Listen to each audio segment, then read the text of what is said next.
Bismillahirrahmanirrahim. Assalamualaikum warahmatullahi wabarakatuh. Kembali lagi bersama saya Rizky dengan NPM 2040302016. Saya berasal dari Universitas Borneo Tarakan, Fakultas Teknik, jurusan Teknik Elektro. Pada kesempatan kali ini, saya akan sedikit menjelaskan tentang konsep dasar listrik. Tetapi sebelum itu, kita melihat dulu apa sih sebenarnya itu konsep dasar listrik. Untuk itu kita akan mempelajari dari segi penyusunnya, dari penyusun yang paling terkecil. Seperti yang teman-teman atau kakak-kakak yang sudah tahu, bahwa setiap penyusun suatu zat itu terdiri atas atom.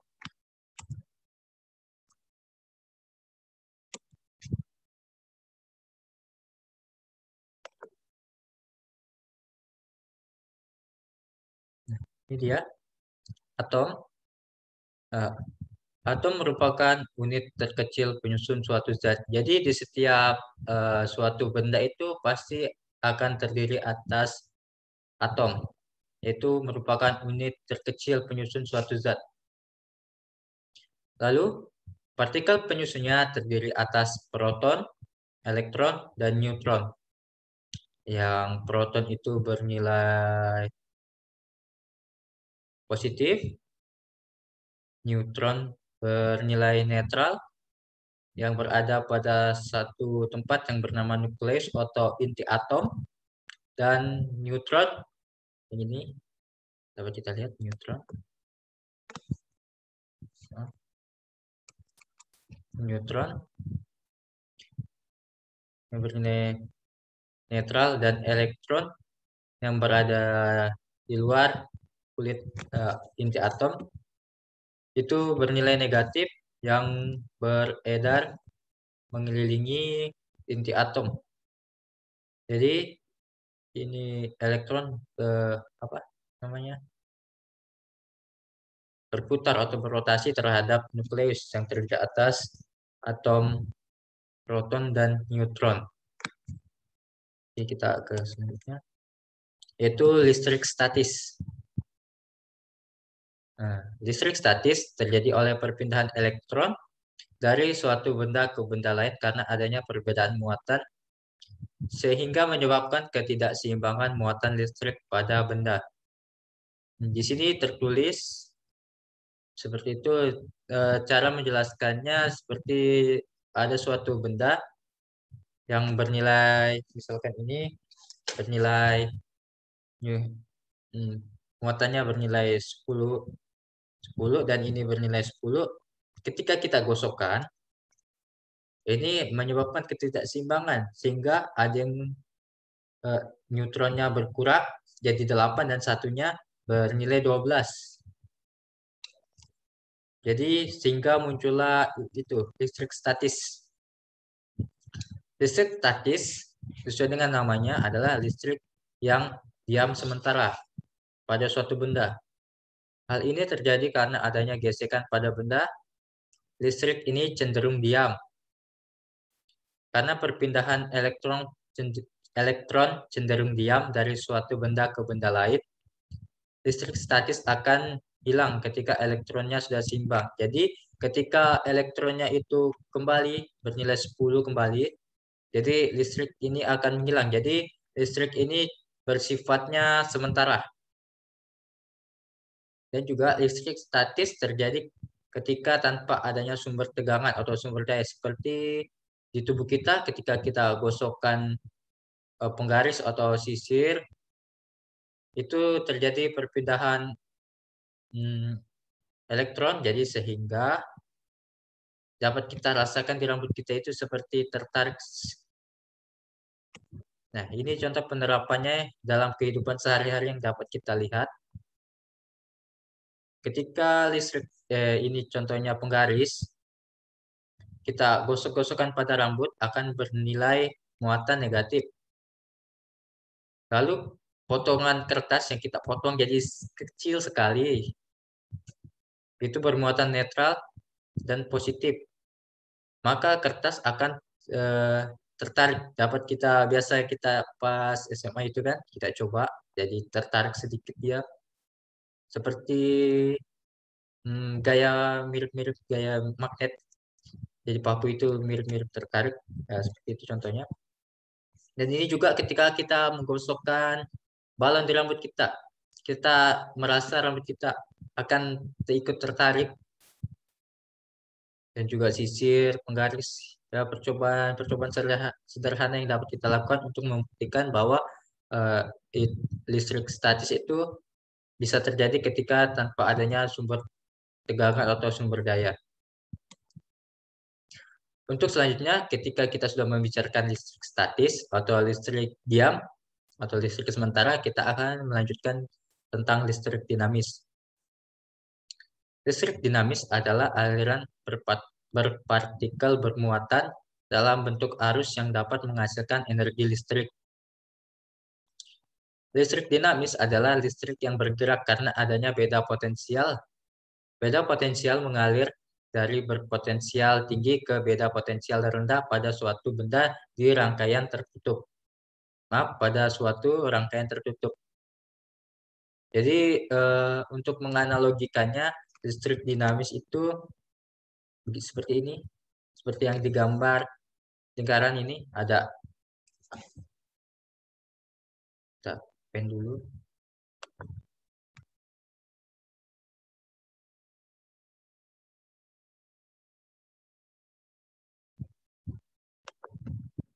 Jadi seperti ini listriknya adalah listrik berpartikel muatan yang dapat yang berbentuk arus yang dapat menghasilkan energi listrik.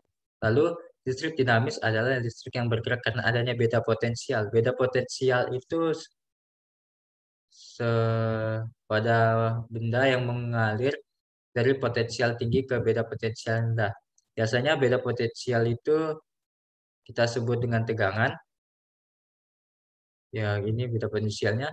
Kalau kita lihat bernilai bernilai lebih tinggi, ini lebih banyak daripada daerah yang di B ini.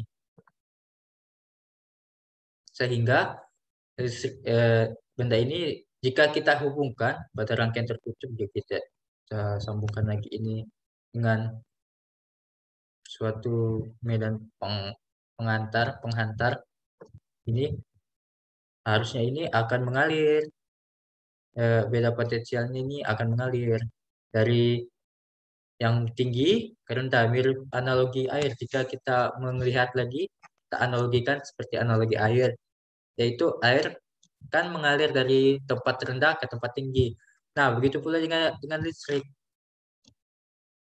Nah, lalu listrik dinamis eh, dapat mengalir ketika pada suatu rangkaian tertutup. Seperti ini, rangkaiannya kan tertutup, tidak terbuka. Jadi, harusnya itu tidak terhenti, langsung menuju ke perputaran kembali dari potensial tinggi, yaitu di positif, kutub positif, dan beda potensial yang lebih rendah itu negatif, jadi dia mengalir. Ini mengalir lewati objek, lewati lampu, lalu kembali lagi, dan begitu seterusnya. Jadi dia mengalir sampai rangkaian ini terputus atau terbuka. Jadi arusnya tidak akan mengalir. Kita lanjut.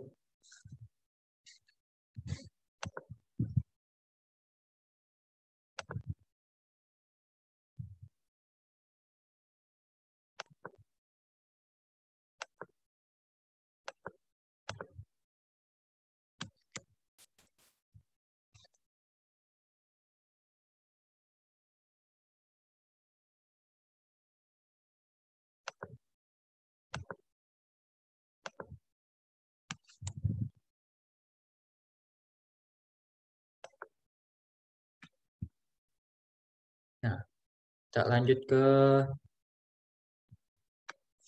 tegangan dan arus.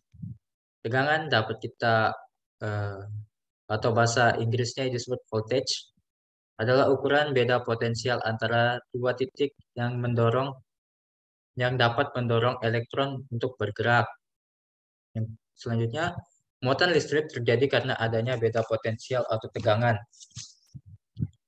Yang ketiga, ketika sumber tegangan dihubungkan pada rangkaian, tegangan akan menyebabkan aliran elektron mengalir pada rangkaian tersebut yang dinamai dengan arus, atau yang bisa kita sebut dengan arus.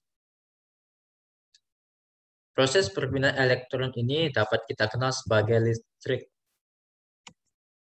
Nah, ini contohnya, ya, ketika muatan listrik terjadi karena adanya beda potensial atau tegangan. Muatan listrik. Terjadi muatan listrik karena adanya beda potensial ini kan, potensialnya lebih tinggi daripada ini, sehingga elektronnya akan bergerak dari positif, arusnya ini mengalir medan arusnya ke sini.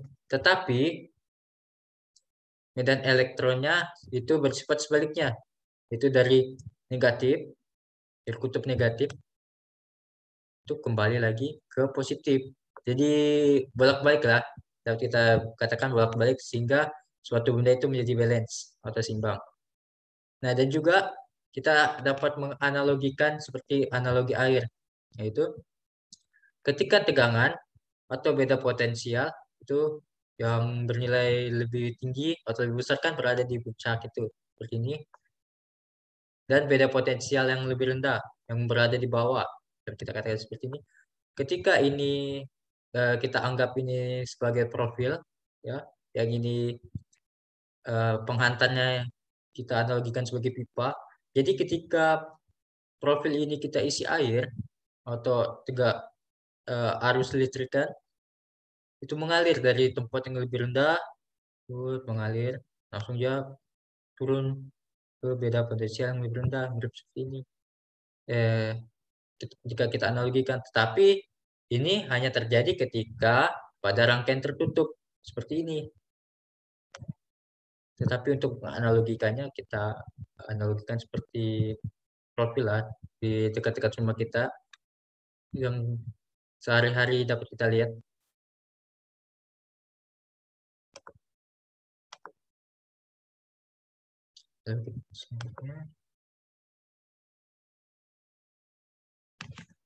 Lalu untuk sumber tegangan, biasanya listrik itu terbagi atas dua macam, yaitu arus bolak-balik eh, atau AC, atau bahasa kerennya dapat kita sebut sebagai alternative current atau AC, dan arus bolak-balik yaitu direct current atau DC. Ketika kita melihat di sekeliling atau di sekitar rumah kita, biasanya tuh AC itu berada paling dekat atau sehari-hari kita lihat. Itu biasanya benda yang pakai aliran AC itu kayak lampu, kipas, setrika yang ya hampir mendominasi 95% perabotan di rumah kita itu menggunakan AC.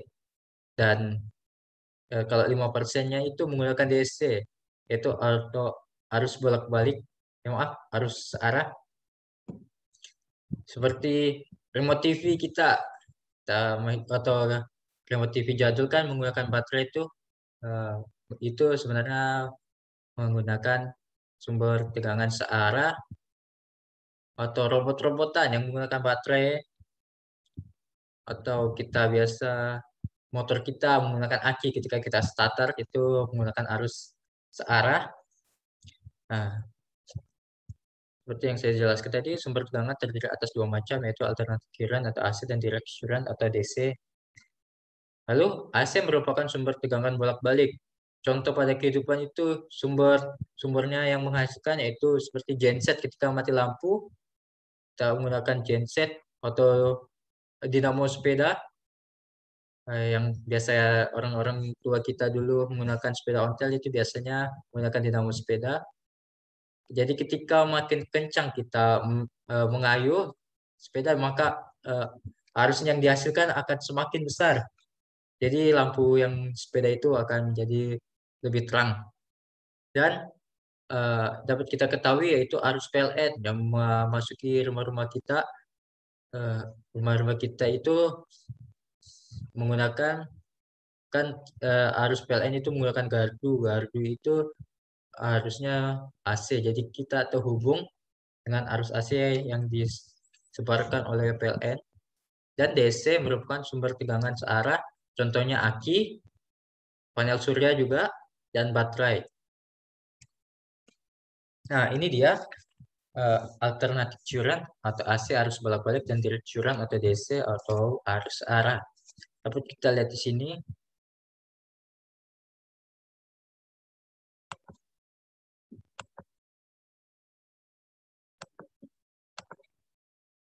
Harusnya ini bersifat bolak-balik, ini sumber AC, gampangnya gini. Jadi harusnya itu tidak ada positif atau negatifnya. Jadi kalau kita colokan itu mau terbalik-terbalik itu akan tetap berfungsi. Jadi harusnya itu bolak-balik seperti ini. Kembali lagi bolak-balik. Sehingga kalau kita gambarkan sesuai dengan grafiknya, jadi dia akan bernilai bersifat continue. Itu naik, terus mau naik, turun, naik lagi, turun lagi. Terus kita menggambar, kalau di buku SD kita itu kita menggambar gunung. Ya, dengan pemandangannya naik turun. Nah, seperti itulah arus AC-nya. Dan untuk direct current itu arus searah itu arah arusnya cuma satu, itu dari negatif ke positif. Gitu aja terus ya. Putar. Kalau AC itu bolak-balik. Putar sini dari arah kiri ke kanan atau kanan ke kiri juga bisa. Sehingga harusnya jadi begini, naik turun. Tetapi kalau di grafiknya kita menggambarkan arus DC itu karena cuma searah dia rata aja. Terus flat, datar. Kita lanjut.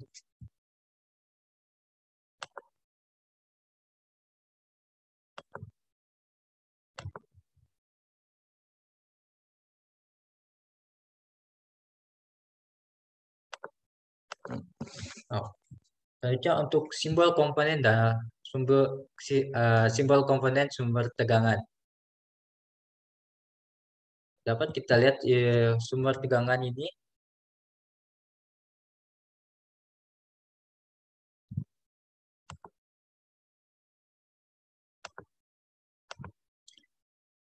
Perbedaan antara sel dan baterai. Dapat kita biasanya kita menyebutkan itu kalau kita beli di warung kan baterai. Tetapi itu sebenarnya kalau di dalam ilmu kelistrikan itu disebut dengan sel. Sementara kalau kita melihat kumpulan dari beberapa sel itu dapat disebut dengan baterai. Jadi perbedaan utamanya adalah sel merupakan unit tunggal atau cuma biasa orang awam bilang satu biji atau satu buah. Atau merupakan unit tunggal yang mengubah bahan kimia menjadi listrik. Sedangkan baterai merupakan kumpulan atau gabungan dari beberapa sel. Jadi baterai itu kan sebenarnya bersifat kimia, menggunakan bahan-bahan kimia yang yang yang menggunakan kayak karbon, seng. Jadi dia dapat menciptakan arus listrik tetapi dalam dosis yang kecil. Jadi kita ini modelnya. Jadi kalau kita beli cuma satu itu biasa kita sebut dengan sel. Tetapi kalau gabungan dari beberapa sel dapat kita sebut dengan baterai seperti tergabung 6 buah dapat kita sebut dengan baterai. Tapi kalau kita cuma punya satu dapat kita sebut dengan sel. Nah seperti ini modelnya single cell cuma satu. Tetapi kalau dua dapat kita sebut dengan multi cell atau baterai yang berhubung dihubungkan. Lalu simbol untuk arus DC itu biasa dituliskan di lingkaran dalam lingkaran dengan angka V atau tegangan. Biasanya kalau kita beli baterai kan dapat kita lihat itu ada tulisannya 9V untuk baterai mic, yaitu dapat simbolnya seperti ini. Dan AC. Simbolnya seperti huruf Z rebah gini ya, rebah. Maksudnya ini gambar grafik kontinunya yang naik turun. Kontinunya.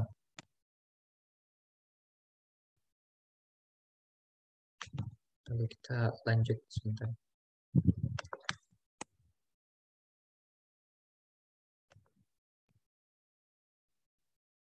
Lalu arah arus dan arah elektron.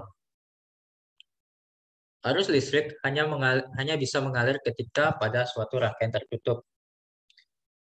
Arah arus mengalir dari positif atau berpotensial tinggi ke kutub negatif yang berpotensial rendah. Arah elektron mengalir dari kutub negatif ke kutub positif. Nah, maksudnya begini, ketika kita mau membentuk sebuah rangkaian yang mengandung unsur listrik itu, listriknya tidak akan bekerja ketika rangkaiannya itu bersifat terbuka. Bersifat terbuka maksudnya rangkaian ini terputus di sebelah sini, terbuka. Jadi harusnya itu tidak mengalir, akan terhenti. Jadi syarat utamanya harus di rangkaian tertutup dulu. Lalu arah yang arus atau I-nya, arah arus, biasa kita sebut simbol I besar, mengalir dari kutub positif, dari potensial yang lebih tinggi ke potensial yang lebih rendah. Jadi mirip-mirip analogi air tadi, dari tempat yang lebih tinggi mengalir ke tempat yang lebih rendah. Ya, berputar ke tempat yang lebih rendah. Tetapi sebaliknya, untuk arah elektronnya, dia mengalir dari kutub negatif ke kutub positif.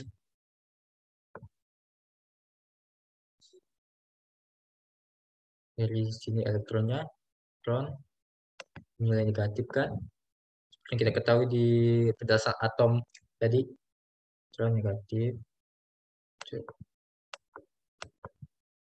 positif, mengalir ke kutub positif.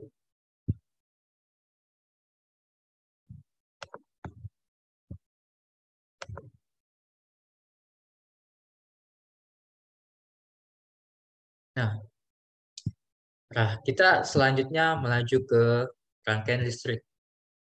Rangkaian listrik adalah komponen listrik yang dirangkai atau kita rancang pada suatu sumber tegangan, kita hubungkan di sumber tegangan dan kita hubungkan secara tertutup agar arus dapat mengalir pada rangkaian tersebut. Seperti ini kita contohnya, kita rangkai sedemikian rupa pada sumber tegangan ini.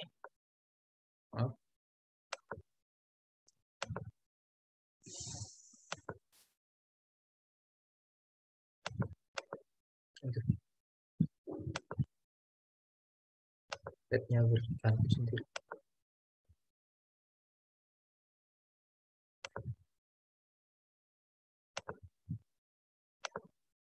Pada sumber tegangan, itu sumber tegangannya aki, bisa kita lihat. Yang dihubungkan secara tertutup itu ini. Rangkaiannya itu harus terhubung lagi. Jadi harusnya dapat mengalir pada rangkaian tersebut. Jadi harusnya mengalir dari kutub lebih tinggi ke kutub yang lebih rendah. Dan ada 3 macam rangkaian listrik, yang itu rangkaian seri, rangkaian paralel, dan seri paralel. Seri paralel. Itu rangkaian serinya, yaitu ketika rangkaian kita hubungkan secara sejajar. Seperti ini kan, ini sama rata ya, atau sejajar. Nah, itu rangkaian seri. Dan paralel, atau ketika kita paralelkan, atau kita ini, atau kita hubungkan lagi dia. Paralel.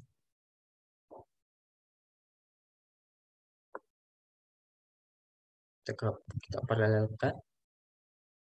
Atau kita, kalau kita bahasa mudahnya kayak kita susun. Jadi 1, 2, 3, kita hubungkan. Jadi ya kayak bertingkat gitu.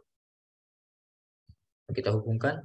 Atau juga ada gabungan dari kedua ini untuk menciptakan yang ketiga yaitu seri paralel. Dapat kita serikan dulu atau kita paralelkan atau dapat kita paralelkan dulu baru kita serikan. Oke, lanjut. Nah, kita lanjut selanjutnya setelah rangkaian listrik kita ke rangkaian elektronika. Rangkaian elektronika adalah rangkaian listrik yang menggunakan elemen elektronika yang dengan menggunakan listrik arus lemah. Rangkaian elektronika tergolong menjadi tiga, yaitu rangkaian analog, rangkaian digital, dan rangkaian kombinasi. Rangkaian elektronika maksudnya sini adalah kita menggunakan elemen elektronika, yaitu ketika kita menggunakan eh, resistor, kita menggunakan aduh ya lagi apa saya mau pen tadi.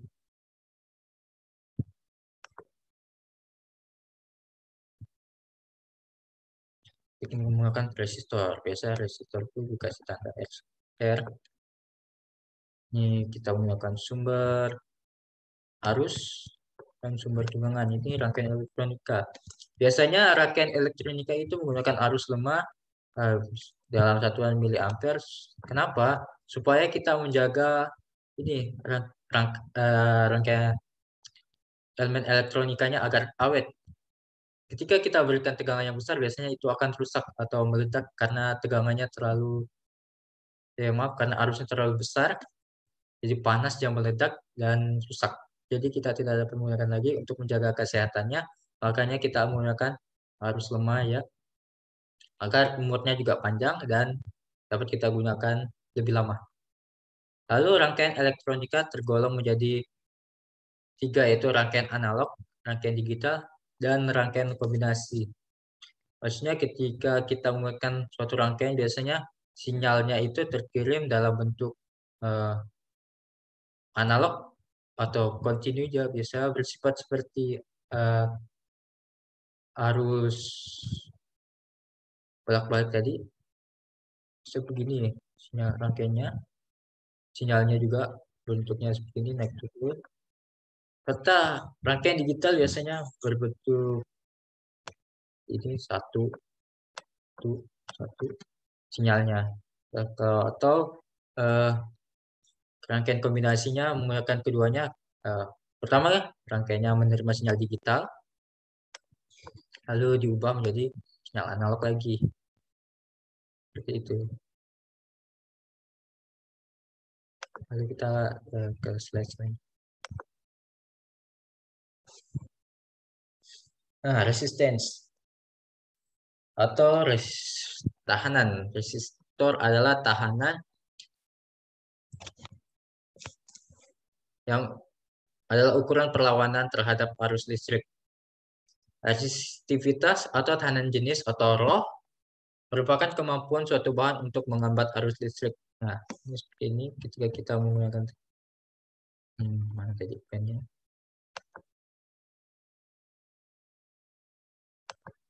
Jika ini arusnya kan tidak diberi apa-apa, jadi arusnya itu mengalir.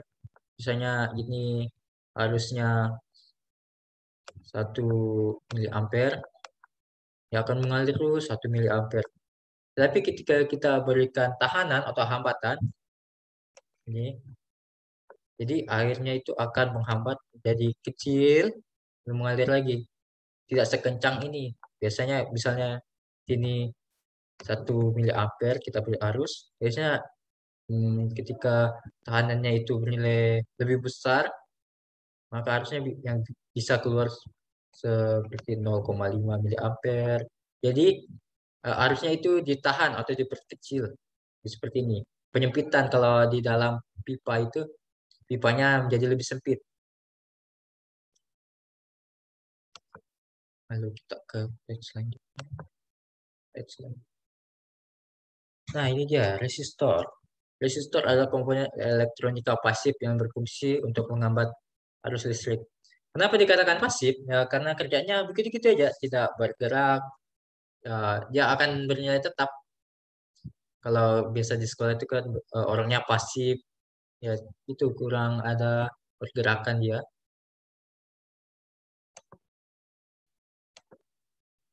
akan tetap ya ini nilainya. Dan untuk simbol-simbolnya biasanya seperti ini, resistor, atau seperti ini juga ada yang gambar seperti ini, tapi semuanya itu sama ya. Dan variabel resistor, potensiometer, ini resistor yang dapat kita atur eh, tahanannya bisa lebih kecil, kita mau lebih kecil atau lebih besar. Ini bernilai pasti karena nilainya ini nilai tetap. Misalnya ini 500 akan tetap nilai 500. Tapi ini bagian variabel, namanya ya variabel dapat kita ubah-ubah, dapat kita ubah ini nilainya. Atau rheostat atau biasa kita sebut dengan apa namanya? Resistor geser. Karena ketika kita geser tuh nilai tahanannya akan lebih tinggi. Dan ini potensiometer biasa dilambangkan seperti ini. Ini untuk potensiometer dan rheostat atau resistor geser biasa dilambangkan seperti ini.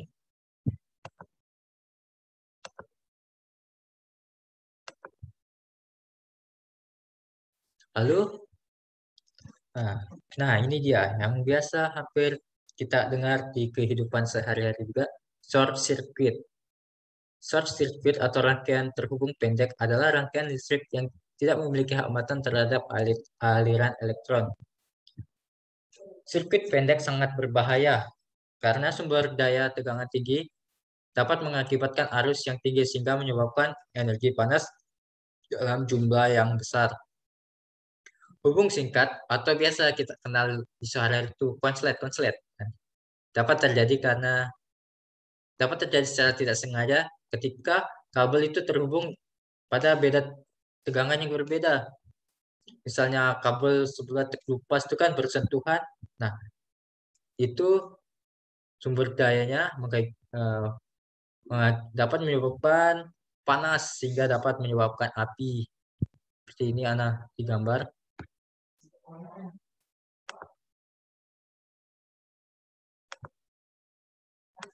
Gambarkan.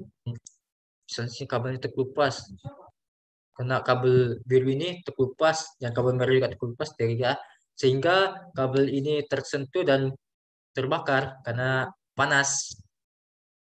Karena ini dia sumber daya tegangannya itu dapat menyebabkan panas. Sehingga ini biasanya paling ditakuti ketika kita berpergian, ya, sehingga kita biasa untuk mencegah ini kita mengecek-ngecek kembali untuk untuk memperkecil kemungkinan terjadinya kebakaran di rumah kita.